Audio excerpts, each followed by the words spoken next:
Bonjour à tous. Donc aujourd'hui, je suis donc sur la place Saint-André-des-Arts.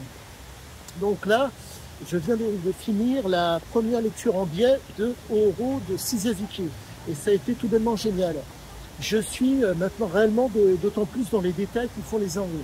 La précédente vidéo que vous avez vue, j'étais donc allé dans un cercle de jeu, l'Imperial Club, qui se trouve dans le 13e arrondissement. Et les éléments et la discussion que j'ai pu avoir avec une responsable ont été d'autant plus conséquents. Là, cette lecture en biais avec des passages qui m'ont extrêmement marqué sur Psyché m'ont permis de comprendre d'autant plus l'homme. Nous sommes réellement face à un homme qui a une conduite pathologique, qui est, entre guillemets, absolument normale. Le déterminisme, de par le père qui était guerrier et de par la mère qui était grecque et qui avait donc des neurones analogiques extrêmement réactifs, fait qu'on se retrouve avec un homme qui a réussi à exploiter sa pathologie. Sa pathologie, oh vite, sa pathologie, merci, excusez-moi, j'ai oublié de mettre un petit peu de lumière. Généralement j'en mets, hop là, voilà, c'est un petit peu mieux. La pathologie de cet homme fait que nous sommes réellement face à un homme qui, au prime abord, le problème c'est que comme c'est un être pathologique, être sans gêne, mentir, être manipulateur sont le mot d'ordre. Il ne peut vivre qu'en étant dans l'exploitation de ce qu'il est. Il ne peut pas subir, il n'est pas prédateur, il n'est qu'exploiteur de sa propre personne. Pour peu que vous soyez face à un tel être, enfin, être en face de lui, ce n'est pas possible, en tout cas le lire, c'est possible. Ah misère, comment vous dire? Les propos sont, pour moi, sont des propos qui ne sont pas, comment dire, fictifs. Ce sont des propos réels. Là, vraiment, on est face à un homme, compte tenu du fait que l'homme, pardonnez-moi, son aventure date des années 80, nous sommes vraiment face à un homme qui ne, comment vous dire, il ne ment pas. La force des ouvrages et des propos des années 80, c'est que l'expression qui dit « à beau mentir qui vient de loin » avait tout son sens. Le fait de venir, entre guillemets, de prétendre d'être dans la présentation, la représentation, et permettait d'avoir une réputation derrière. Mais là, on est vraiment face à quelque chose d'extrêmement puissant parce que l'homme en question, comment vous dire, nous donne des éléments de compréhension de ce qu'il a fait. Et c'est extrêmement pointu. Il faut comprendre que la chose dont je vous parle de façon assez récurrente, le fait de son déterminisme, et le fait qu'il y a des prédispositions, le fait qu'il y ait un prétexte, le fait que ce prétexte, pardonnez-moi, amène comment dire, au fait que ces gènes puissent s'exprimer.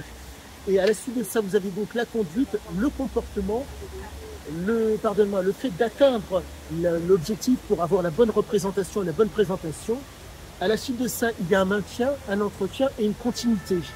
Mais comme l'état pathologique est tellement, comment dire, tellement présent, l'homme ne peut absolument pas, comment dire, se changer.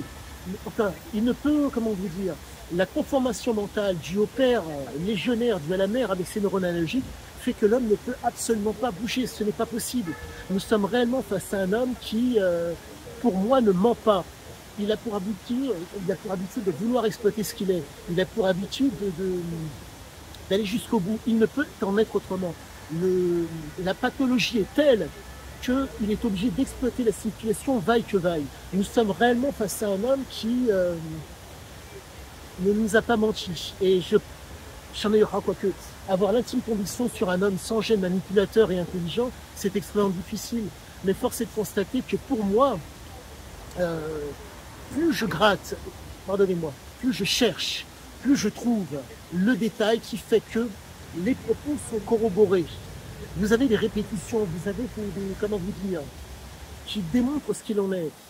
Comme vous le savez, j'ai étudié les autres textes, que ce soit Parodi, que ce soit Sarah, que ce soit Zik et l'aventure. Et force est de constater que là, par exemple, là, il y a un trait de caractère, une attitude comportementale que j'ai observée et qui laisse démontrer que l'homme ne ment pas. Le fait que l'homme, par exemple, cherchait vaille que vaille à asseoir une autorité sur les hommes. Et pour cela, il faisait en sorte de mettre constamment les hommes sous tension. Ce qui fait que les hommes n'étaient pas amoldus. Il y avait une vigilance qui se faisait. Il s'avère qu'en musculation, il y a un phénomène qu'on appelle misère. Ah, je l'ai sur le bout de la langue. C'est un phénomène qui s'appelle la misère. pour faire simple, je retrouverai le mot, pardonnez-moi. Ce phénomène permet, entre guillemets, la potentiation. Voilà, j'y suis. La fameuse potentiation. En un mot, le fait de maintenir une intensité très très élevée au niveau du corps, c'est qu'à la suite de ça, vous allez être porté par cette fameuse potentiation, par ce niveau que vous avez atteint. En un mot, vous avez mis la barre très très haute, ce qui fait que cette barre qui était très très haute, vous l'avez atteinte.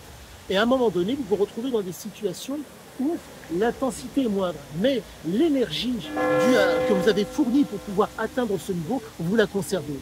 Et donc, à certains moments, il faisait en sorte que les hommes ne s'amollissent pas pour pouvoir, entre guillemets, faire en sorte que leur vigilance soit constante. Pourquoi? Nous parlons d'un exploiteur, nous parlons d'un homme qui n'aime pas travailler, nous parlons d'un homme qui est à la marge. Et donc, cette pathologie qui consiste à, comment dire, à exploiter, vaille que vaille, la marge, fait que nous sommes face à un homme qui essaie constamment d'être dans le maintien, dans l'entretien et dans la continuité de ce qui fonctionne. Pour résumer la chose, pour que le propos soit d'autant plus visuel, atteindre quelque chose, en êtes-vous capable? Pour cela, dans Kadziké, il en était capable pour quelle raison? Déterminé, motivé, volontaire. Mais, chose à savoir, c'est très important, cette détermination, cette motivation, cette volonté ont été, entre guillemets, le fait de sa neuroplasticité. Je vous parle d'un homme qui était fils de légionnaire. Le grand-père était guerrier, fumeur de cannabis, grand-père et père, ainsi que la mère avec des neurones analogiques très très puissants. Et rappelez-vous le propos qui, pour moi, je ne dirais pas est symptomatique, mais permet d'expliquer cela. On ne devient un homme que lorsqu'on a, pardonnez-moi, enculé un curé et un flic. Propos certes irrévérencieux, mais propos symptomatiques qui vous démontrent que la capacité de cet homme à, comment dire, à faire fi de l'autorité, à faire fi de la croyance, fait que là, les propos se tiennent. Nous ne sommes pas face à un homme qui vous dit, comment vous dire, je pense, quoique, il parle de sa pensée. L'ouvrage datant des années 80, les gens dans les années 80 avaient pour habitude de dire ce qu'ils pensent. Donc si vous voulez, c'est très très particulier. Nous ne sommes pas face à un homme qui, comment vous dire, vous singe. Je ne sais pas comment vous dire, ne côtoyant pas plus que ça des hommes d'une telle trempe, peut-être les ayant côtoyés, mais n'ayant pas développé plus que ça, car je ne suis pas, si je puis dire, je ne fais pas partie de ce type de personnes qui peuvent peut-être intéresser ce genre de personnes. Mais au-delà de ça, nous sommes réellement face à quelque chose d'une extrême puissance et d'une extrême qualité. Donc, comment vous dire, pour moi, il a verbalisé sa pensée, pas pour donner un exemple, mais pour simplement dire ce qu'il en était. Et là, j'ai l'intime conviction pour moi, compte tenu de mes nombreuses relectures et des à côté que je fais par rapport à la réalité, pour savoir ce qu'il en est, que l'homme ne nous ment pas. Faire feu de tout bois pour être dans l'intensité, faire feu de tout bois pour exploiter ce que l'on est. Voilà ce qu'il en est, voilà ma compréhension de cette lecture en biais qui a été extrêmement qualitative. Sur ce, je vous dis à tous à la prochaine, le fameux pouce et abonnez-vous. À bientôt!